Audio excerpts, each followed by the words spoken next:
Macam perkembangbiakan tumbuhan itu apa ya? Macamnia yaitu perkembangbiakan generatief dan vegetatief. Artinya tidak tahu saya kita tanyakan kepada Pak Ferry. Generatief itu apa Pak Ferry? Generatif adalah perkembangbiakan dengan biji. Vegetatief itu apa Pak Ferry? Vegetatif adalah perkembangbiakan tumbuhan tanpa melalui biji. Halo, assalamualaikum warahmatullahi wabarakatuh. Tadi sudah melihat video sekelas dari Pak Guru ya. Hari ini kita akan belajar mengenai perkembangbiakan tumbuhan. Simak video dari Pak Ferry. Perkembangbiakan tumbuhan ada dua, yaitu generatif dengan biji dan vegetatif tanpa biji. Vegetatif yaitu ada dua, alami dan buatan. Kemudian vegetatif alami dibagi menjadi 7, yaitu 1 spora, 2 rizoma, 3 umbi lapis, 4 umbi batang, 5 umbi akar, 6 tunas dan tunas daun, 7 gerage. Kemudian vegetatif buatan yang dibuat manusia ada 5, 1 cangkok, 2 stek batang, 3 merunduk, 4 menempel, dan nomor 5 menyambung. Simak penjelasan dari Pak Ferry ya. Berikut penjelasannya. Perkembangbiakan secara generatif selalu diawali dengan penyerbukan melalui bunga dan menjadi buah berbiji. Jadi, yang dapat melakukan perkembangbiakan generatif hanya tumbuhan yang berbunga dan berbuah. Nah, yang dimaksud dengan penyerbukan adalah proses jatuhnya serbuk sari ke kepala putik. Serbuk sari dihasilkan oleh benang sari yang merupakan sel kelamin jantan pada tumbuhan. Sedangkan putik adalah sel kelamin betina pada tumbuhan. Keduanya berada di bunga. Pada tumbuhan paku, spora dibentuk pada daun. Daun yang dapat menghasilkan spora disebut daun fertil atau subur. Spora terletak di dalam kotak spora yang disebut sporangium. Jika sporangium pecah, spora keluar dan jatuh di tempat yang cocok. Spora tersebut akan tumbuh dan berkembang menjadi tumbuhan paku yang baru. Dengan rizoma. Rizoma atau akar tinggal adalah batang yang tumbuh mendatar di dalam tanah yang menyerupai akar. Ciri-ciri rizoma atau akar tinggal adalah sebagai berikut. Bentuk seperti akar, berruas-ruas seperti batang. Pada setiap ruas terdapat daun yang berubah menjadi sisik.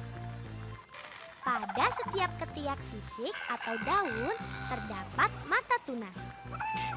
Contohnya pada tanaman jahe, kunyit, kunci, kencur, dan temulawak. Dengan umbi lapis.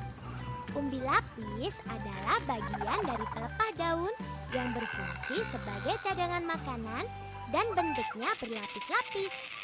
Di bagian pangkalnya terdapat batang berbentuk cakram dan berruas-ruas.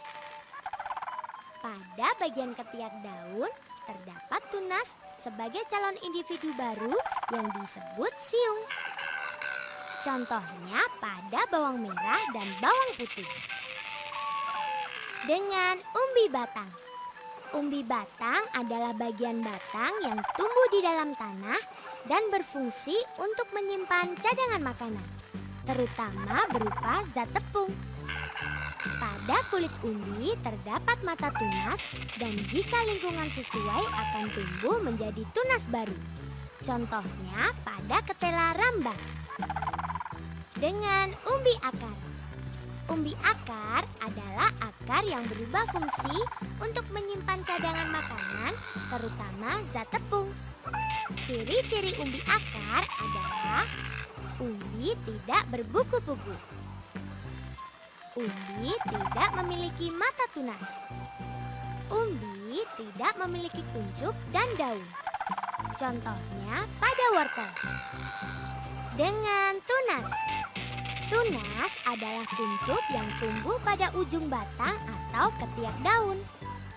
Tumbuhan dikatakan berkembang biak dengan tunas apabila tunas dari tumbuhan induk tumbuh menjadi tumbuhan baru.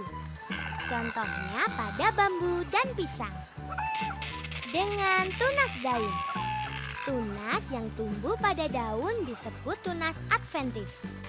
Pada tepi daun terdapat tunas yang dapat tumbuh bila diletakkan di tanah gembur. Contohnya pada tanaman cocor bebek. Dengan geragi atau stolon. Geragi adalah batang beruas yang tumbuh menjalar di atas atau di bawah permukaan tanah. Ruas tanaman bila menyentuh tanah akan tumbuh akar dan tunas baru sehingga menjadi tanaman baru. Contoh tanaman yang menjalar di atas permukaan tanah yaitu pada tanaman stroberi. Sedangkan yang di bawah permukaan tanah contohnya pada rumput teki. Kerjakan di buku tugasmu ya anak-anak. Silakan, ada 2 soal berikut. Sekian dari Pak Guru. Wassalamualaikum warahmatullahi wabarakatuh.